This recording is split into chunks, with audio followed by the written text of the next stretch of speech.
Okay, so today we're diving into something really fascinating. It's it sits right at the crossroads of history, philosophy, even personal success, you could say. Mm. We're talking about the ripple effect, the long-lasting impact of a single incredibly powerful vision. And we're focusing on Martin Luther King Jr.'s dream, of course, but not just the speech Right, itself. not just the moment. We want to explore how its structure, its core principles have given it this, well, profound and lasting influence, Hmm. how it shaped activists, leaders, really generations that followed. Absolutely. It's so much more than just a brilliant piece of public speaking, isn't it? Yeah. Our mission here in this deep dive is to really unpack the architecture behind that influence. The mechanics of it. Exactly. We're pulling from a lot of different places, ancient Greek ideas about rhetoric, modern psychology, even organizational theory, trying to understand what makes a movement's core demand, like demand for justice, so incredibly resilient over time. And when you look at the language used, the language of that demand, it's really stark, isn't it? Our sources point this out clearly. Yeah. The goal wasn't vague, it was relentless, unambiguous. Things like, not being satisfied as long as a Negro in Mississippi cannot vote. Right. Or until justice rolls down like waters and righteousness like a mighty stream. That phrasing. It's powerful. It's not just a request, is it? It feels like an eternal command, drawing on both, well, constitutional ideals and almost biblical authority. That framing immediately lifts the whole struggle, doesn't it? It's not just a political argument anymore. It becomes a moral confrontation. Yeah. And that really brings us to the central question we want to explore with you, the listener. How do you engineer a vision like that to persist? What's the underlying structure? Hmm. What lets it survive decades of pushback, generational changes, shifting political winds? It seems to require, well, a mastery of communication for sure, but also goal alignment, incredible courage, and then ultimately getting it baked into the system. Okay, so if a vision is going to last, if it's going to be maybe immortal, it has to be articulated really, really well first. Absolutely. So it seems like we have to start with rhetoric. But maybe not just, the performance side of public speaking. We need to look at that deeper philosophical debate about what actually gives a persuasive message its weight, its staying power. That takes us way back, doesn't it? Like Right. 2,500 years back to that fundamental clash between philosophy and persuasion. You've got Plato speaking through Socrates, Right. and he was deeply suspicious of rhetoric that wasn't anchored in truth.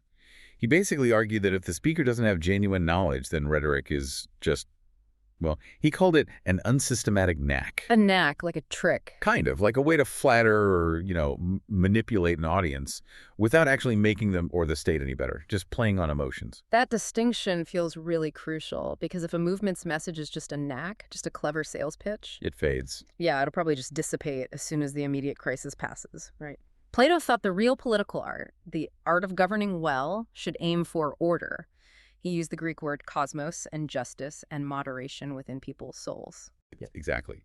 For Plato, a message that truly endures can't just get people riled up. It has to somehow harmonize them internally.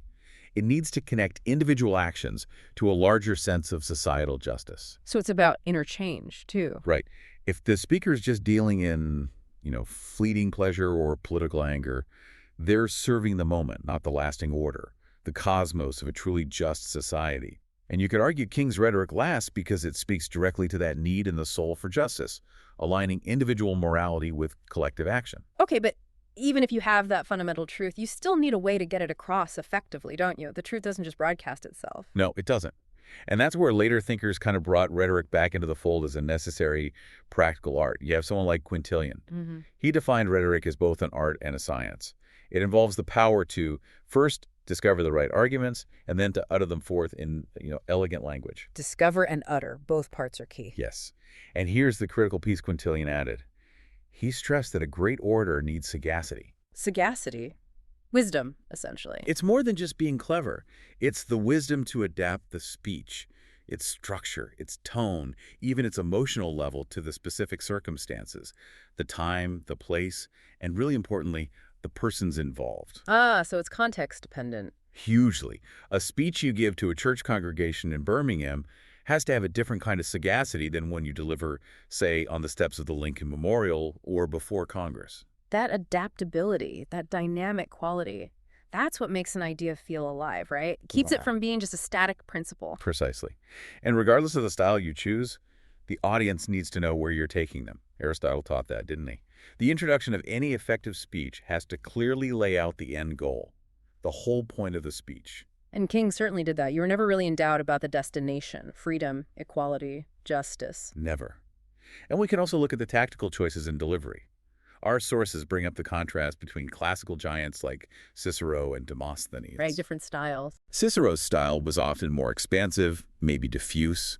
He could use rhetoric like a bludgeon, as one source puts it, hitting an argument from lots of angles, using wit to charm or maybe disarm opponents. Okay, the bludgeon. And He was Demosthenes, the opposite: concentrated, sharp, like a rapier, focused on pure, forceful, direct argument. Very intense. and you can almost hear that range in King, can't you?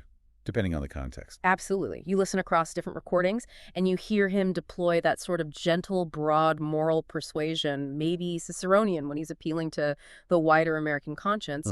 But then he could switch gears entirely. He could bring that sharp, immediate Demosthenic force when demanding specific, decisive action from his followers or confronting injustice directly. So what gives these different approaches, these styles, their enduring power? Is it just the skill? The skill matters. But I think the deeper thing is rooting the message in timeless principles, universal values. That's what allows a movement to persist.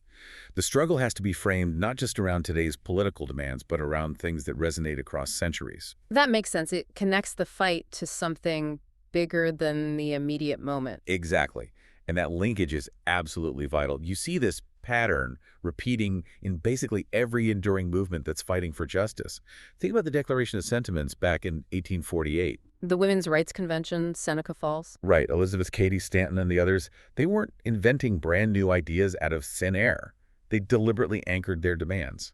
The right to vote, property rights for women, and language the nation already claimed to believe in. From the Declaration of Independence. Precisely. That self-evident truth. All men are created equal. They're essentially saying, okay, live up to your own words.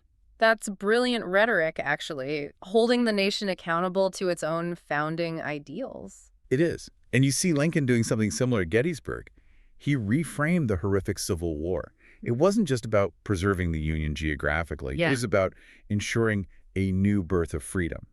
And that meant realizing the promise of a government of the people, by the people, for the people. So King then was picking up that thread, demanding that the promise of that new birth of freedom finally be extended to everyone, specifically Black Americans, long after the Civil War was supposedly over. Exactly. Mhm. In a way, it was a profoundly conservative act, if you think about it in the sense of conserving core values. Interesting way to put it. He was conserving and demanding the fulfillment of universal values that were already written down, already codified in the nation's sacred texts. Yeah. He was forcing America to finally confront the gap between its creed and its reality. Okay, so we have the powerful language, the rhetoric grounded in timeless principles.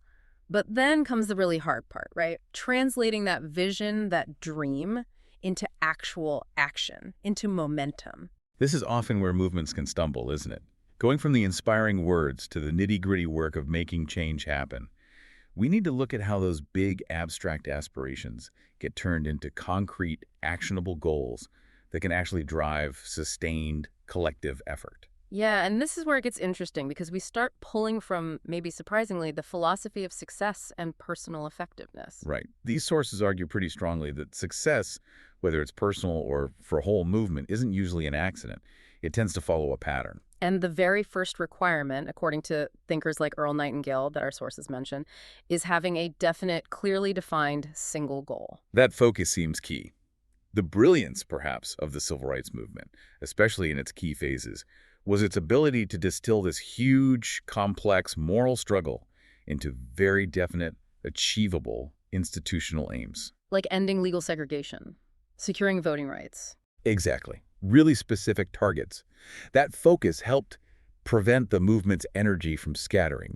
It kept things from becoming too diffuse or disorganized. It gave every activist, every person marching or sitting in, a clear objective they were working towards. And Nightingale adds another layer to that, doesn't he? He talks about the sort of moral and economic engine behind the goal. He does. Oh. He suggests measuring success not just by what you achieve for yourself, but by the quality and quantity of service you provide to others. Service rendered. Right. And money, or in a movement's case, maybe political capital or influence, is just the yardstick measuring that service. And here's the really critical line he asserts. No man can get rich himself unless he enriches others. That kind of flips the usual script on self-interest, doesn't it? It really does. If you apply that to a social justice movement, it means success isn't just about winning rights or advantages for one specific group. It's about establishing a kind of justice that actually enriches the entire community, the whole society. Ah, so when one group gains equality, it's not a zero-sum game. The whole system benefits. That's the argument. You get greater opportunity overall, more stability, a stronger adherence to foundational principles. It becomes an engine for sustainable collective prosperity, not just isolated gain. Now, it's fascinating to put that idea next to a really different American viewpoint, Right. one that King definitely had to contend with. Our sources bring up Russell H. Conwell, the author of Acres of Diamonds. Yes, Conwell represents a very different ideology, almost the counterpoint. What was his take? Conwell essentially preached that getting rich, honestly, of course, was practically a Christian and godly duty. His philosophy involved a really strong moral judgment tied to wealth and poverty. Oh, so. He argued that the number of truly deserving poor, the ones he called God's poor, maybe those who genuinely couldn't help themselves, was actually quite small. And he explicitly stated that most poverty wasn't due to systemic issues, but rather stemmed from a person's own shortcomings, or maybe the shortcomings of people around them. Basically, failure was often seen as a kind of moral flaw, not a result of external barriers. Wow. That's a stark contrast. King's entire vision rested on the idea that systemic barriers like racism and segregation were the primary things holding millions back, not some inherent moral failing. Exactly. Conwell's philosophy provides a kind of rhetorical defense for the status quo, doesn't it? It suggests, well, if you're poor, the system itself is basically okay. The problem must lie with your own lack of moral fiber or effort. Yeah, you can see how that would be a major obstacle to overcome. A huge one. So an enduring vision, like King's, has to successfully challenge that ideology. It has to demonstrate that collective uplift, achieved through service and addressing those systemic barriers, is the only truly, well, ecologically sound path forward. Ecologically sound. That's an interesting term. Where does that come from? That specific phrasing comes up in sources looking at modern goal setting, like Tony Robbins' work. He emphasizes that for a goal to be really effective and sustainable, it needs to be specific, positive, and crucially ecologically sound, meaning it has to be beneficial not just for you or your immediate group, but also for others and for the broader system or environment it exists within. Okay, I see. So applied to a social movement.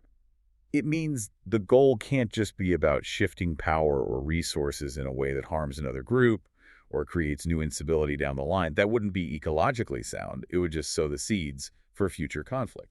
That makes perfect sense. And King's concept of the beloved community. That seems like the ultimate example of an ecologically sound goal, doesn't it? It really does. It wasn't just about achieving rights for Black Americans. It envisioned a future of racial harmony, genuine reconciliation, and equal opportunity for everyone. Even those who had been enforcing segregation were included in that ultimate vision of a healed society. Yeah. It's an ideal you see echoed strongly in Nelson Mandela's vision for post-apartheid South Africa, too. He spoke constantly about wanting a society where all people could live together in harmony and with equal opportunities. An ideal he was prepared to die for, as he famously said. Exactly. So the truly enduring visions, it seems, have to be expansive by nature. They have to offer a better future in the long run, even for those who initially oppose them. All right, so we've got the powerful rhetoric, the well-defined, ecologically sound goal, but none of that means much without the sheer human courage needed to actually push through the struggle, right? Absolutely. Theory is one thing. Putting it into practice under pressure is entirely another. And that means people have to be willing to embrace vulnerability, to face intense opposition. That's just the unavoidable price of fighting for significant change. So how do we understand that cost? Where do we look? Well, first, I think we have to look at the individual psychology involved, the psychology of courage. And Brené Brown's research, which our sources highlight, is incredibly relevant here. Her work on vulnerability? Yes. She argues, really compellingly, that vulnerability isn't weakness at all. In fact, she says it's the very core, the birthplace, of all the human emotions we actually value most. Things like love, belonging, joy, courage, empathy, and creativity. So Being vulnerable is essential for courage. That's the idea. For an activist movement, if you believe that being vulnerable, exposing yourself to potential harm, rejection, failure is a weakness, then you're essentially saying that feeling itself is weakness, that humanity is weakness. And if you believe that, you're probably not going to step up. Exactly. It's the necessary ingredient for even showing up in the arena, as she puts it. Yeah. If you refuse to be vulnerable, if you won't march because you might get hurt, if you won't speak out because you might be ridiculed, then you're effectively walking away from the chance to make change, no matter how noble the dream seems. Okay, so vulnerability is key for action. What about when things go wrong? Because setbacks are inevitable in any long struggle. How do activists deal with that psychologically? That's where Brown makes another really crucial distinction between shame and guilt. Ah, right. Shame versus guilt. Shame is that deeply corrosive belief, I am bad. It ties your self-worth directly to your performance or success. Which makes failure devastating. Totally crippling. Guilt, on the other hand, is the recognition, I did something bad. Or maybe, we, as a group, made a mistake. Guilt, Brown argues, actually motivates us towards repair, accountability, figuring out how to do better next time. So for activists facing arrest, or maybe a political defeat, Being able to process that experience as, say, a strategic mistake, guilt, rather than proof that they are fundamentally flawed or that the dream itself is hopeless, shame, that ability is absolutely essential for picking themselves up and carrying on, for persistence. that makes a lot of sense. Now, what about when the struggle moves from that internal psychological challenge to facing real external physical threats, violence, imprisonment? For that kind of resilience, we often look back to ancient philosophy, particularly the Stoics, Right. Seneca, for instance. He defined the ultimate good not by external circumstances, whether you're comfortable or suffering, but by maintaining an indomitable soul. An indomitable soul, unconquerable, essentially. Right. Seneca describes this as the ability to keep your inner order, your integrity, your connection to reason and nature's will, even when facing the most extreme physical suffering. He literally mentions things like enduring wounds or even being burned at the stake. Wow. This kind of thinking is really the philosophical bedrock for nonviolent civil disobedience, isn't it? Yeah, you can absolutely see the connection. The idea is your physical body might be harmed, punished, imprisoned, but your moral self, your spiritual core, that indomitable soul, remains free, untouched, uncompromised. And in remaining uncompromised, it actually reveals the ultimate hollowness of the oppressor's physical force. That's incredibly powerful, but that courage isn't just needed to face external enemies, is it? Sometimes the opposition, or at least the friction, comes from within the movement itself or from potential allies. That's a really painful reality that often gets overlooked. Our sources bring up the example of Malcolm X. He was described by many who knew him personally as quite a gentle revolutionary, surprisingly so perhaps. Yet he experienced profound isolation. People who could have potentially helped his cause, professionals like lawyers, doctors, often kept their distance. Not necessarily because they disagreed with his goals, but because they were afraid of the social or professional cost of being associated with such a controversial figure. Fear of what others would think. So the very people who need connection to the broader system can get pushed to the margins by fear. Exactly. And beyond that, there's the sheer internal strain of trying to organize and maintain momentum under constant pressure. It can lead to immense frustration within the movement. Yeah. There's a quote attributed to Malcolm X in our sources, apparently expressing frustration about organizational difficulties, where he supposedly said something like, "Niggers ruined it." Yeah. Now, regardless of the exact context or authenticity, it points to that harsh reality.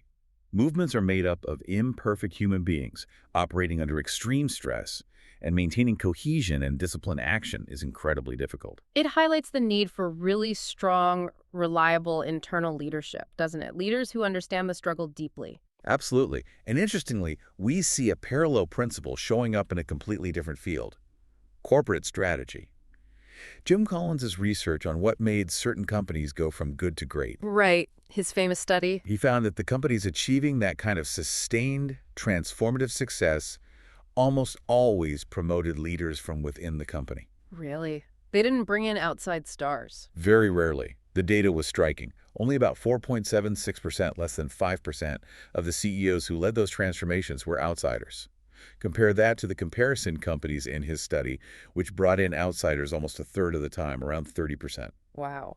So what's the implication for a social movement? Well, it strongly suggests that deep, organic, long-term change is usually driven most effectively by leaders who have come up through the ranks, who are steeped in the cause, who intimately understand its principles, its history, its people, its vulnerabilities. It loops back to that need for deep-seated courage and internal cohesion built over time. That makes sense. Leaders who've lived the struggle. Okay, one last aspect of the price of the struggle seems to be about memory itself, protecting the historical narrative. Yes, this is critical. Our sources reference Elie Wiesel, the Holocaust survivor and writer, speaking about his deep concern, his desperation even, regarding what he called the assault on Jewish memory. An assault. By whom? He pointed to certain scholars and historians who, rather than grappling with the overwhelming traumatic truth of survivor testimonies, would sometimes try to discredit them. They'd label the accounts as too subjective or too involved, maybe seizing on minor factual inconsistencies that are totally understandable given the trauma. So using academic rigor as a way to dismiss the core truth. That was Wiesel's fear. It highlights a really crucial point. Even after a struggle achieves some success, the very foundation upon which future claims for justice are often built remains vulnerable. It can be subject to revisionism, minimization, or outright denial. So the courage required isn't just for the actions during the struggle. No. It also requires persistence afterwards to defend the integrity of the historical narrative against intellectual challenges or deliberate distortion.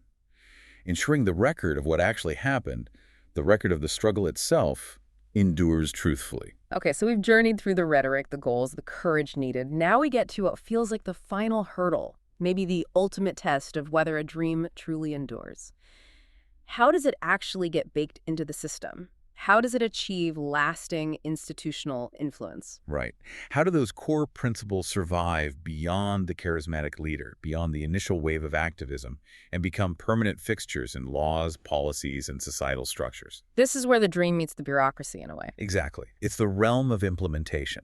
And Stephen Covey's work offers a really useful mental framework here, centered on living or leading a movement based on principles. A principle center, he calls it. Yes. He argues that basing your life, or your organization, or your movement on a core set of principles provides a deep sense of security and wisdom. Why? Because, as he puts it, correct principles do not change. Things like justice, fairness, integrity. Exactly. They're like immutable rocks. While strategies, tactics, even laws might shift, those core principles remain constant. Basing your efforts on them establishes a really solid foundation for pursuing systemic change that lasts. And acting from that principle center requires a certain kind of approach, doesn't it? Covey talks about proactivity.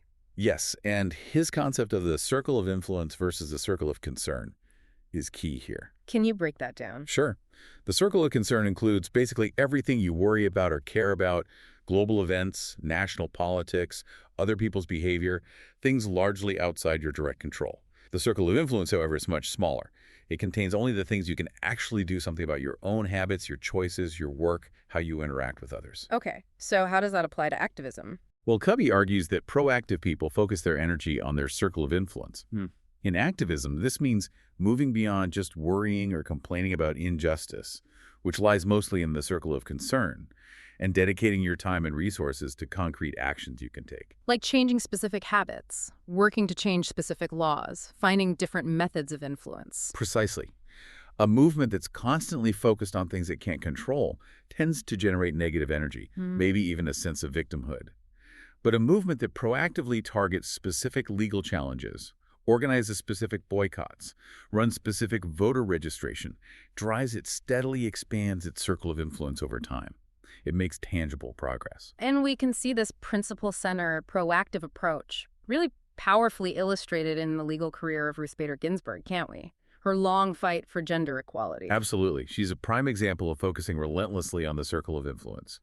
Her strategy wasn't initially about demanding grand, sweeping legislative changes, which might have been outside her immediate reach. Right. Instead, she pursued a very deliberate, patient, case-by-case legal strategy. Incrementally building precedent. Exactly. Her major goal, initially, was to get sex classified as a suspect classification under the Constitution. That's a legal term, meaning any law discriminating based on sex would face the highest level of judicial review, strict scrutiny. The same standard applied to race discrimination. Did she achieve that specific goal? Ultimately, no, she lost that specific legislative and doctrinal fight. But crucially, she didn't lose the larger war for gender equality. How does she pivot? She shifted focus to winning through a series of strategic individual court cases. For instance, the Frontiero case, dealing with military benefits. She successfully argued against gender distinctions there, skillfully using her earlier victory in the Reed v. Reed case as a foundation. Ah, so each win built on the last. Yes, creating this institutional ripple effect. One small, carefully chosen victory opened the door for the next, gradually cementing changes in how the law interpreted gender equality, piece by piece. And the scale of what she was up against really underscores the need for that kind of patience and proactivity, doesn't it? It really does. Our sources mention that around the time of her major legal battles in the 70s, a government computer search identified something like 876 different sections just in the U.S. Code alone that contained discriminatory language based on sex. Wow, 876 sections. That's staggering. It shows the sheer depth of the systemic, institutionalized bias that a principle-centered movement has to patiently chip away at. It's rarely one big moment. It's often hundreds of smaller ones. And even when facing deep opposition, like on the Supreme Court later in her career, Ginsburg found a way to turn resistance itself into a tool for long-term influence. Yes, her strategic use of the dissent. When she was on the losing side of a case, especially on issues she cared deeply about, she didn't just register disagreement. No. She used the dissent as a platform to lay out a meticulous legal argument. She explained that it was a way to put the differences on its own legal footing. It wasn't just a complaint. It was crafted almost like a roadmap. A roadmap for the future. Exactly. Providing the legal reasoning, the arguments, that future courts or future legislators could pick up when the political or social climate shifted. It showed how you could maintain principled opposition forcefully, yet respectfully, without necessarily destroying collegiality. And those dissents have indeed become incredibly influential over time. It's an amazing example of playing the long game. However, despite these successes, the transition from principle to policy always seems to hit roadblocks, doesn't it? It proves the dream is never fully achieved. It's always ongoing work. That's a crucial point. Brian Stevenson's work, especially highlighted by the tragic case of Walter McMillian, shows just how deeply entrenched systemic resistance can be. McMillian, wrongly convicted, spent years on death row. Yes. And even after he was finally exonerated, after overwhelming evidence proved his innocence, the official response wasn't exactly one of apology or systemic reform. What was the response? Some officials basically claimed that his eventual release just proved the system works. It completely failed to acknowledge the profound injustices, the racism, the prosecutorial misconduct that led to him nearly being executed in the first place. That's incredibly frustrating. It avoids all accountability. And Stevenson points out that this resistance is often baked into the legal system itself. There are laws that grant police, prosecutors, sometimes even judges, special kinds of immunity from being sued civilly, even when clear misconduct or injustice occurs in criminal cases. So the individuals responsible are often shielded. Often, yes, which reinforces the system's ability to resist self-correction and accountability. It makes it harder to dismantle the very structures that perpetuate injustice.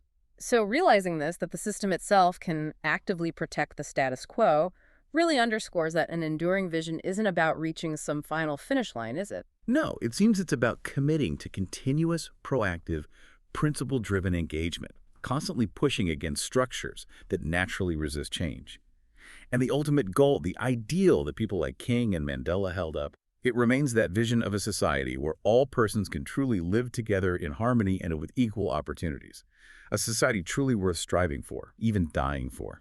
So as we wrap up this deep dive, it really feels like the enduring legacy of a vision like King's. It's secured by this powerful combination of things. A triad, almost. Yeah.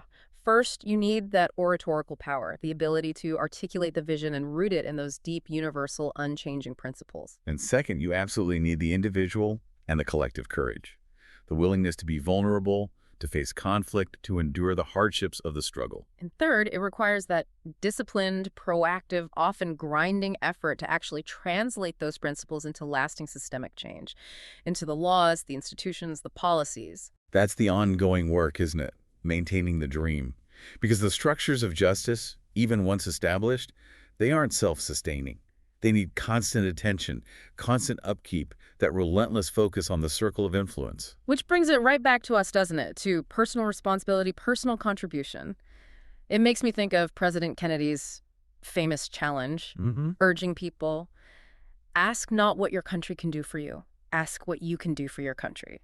But then he broadened it even further, didn't he? He did. He said, "My fellow citizens of the world, ask not what America will do for you, but what together we can do for the freedom of man." That shift in perspective from dependence, from asking what you can get, to contribution, asking what you can do, that feels like the real energy source for keeping a dream like this alive. Absolutely. And there's a final thought, drawing again from Stephen Covey, that feels like a really crucial challenge for anyone listening who wants to be part of this work, part of advancing Okay, justice. what is it? Covey argues that interdependence, which is what you need for effective collaboration on big causes, working together is actually a choice that only truly independent people can make, Independent meaning, self-reliant, self-governing. meaning possessing self-mastery first. Yeah. You need to have your own house in order, so to speak, before you can effectively contribute to building a better collective house. Okay. So here's the final thought for you, the listener, to maybe reflect on. If the long-term work of advancing justice demands these public victories, the collaboration, the systemic engagement, the changing of institutions, Hmm.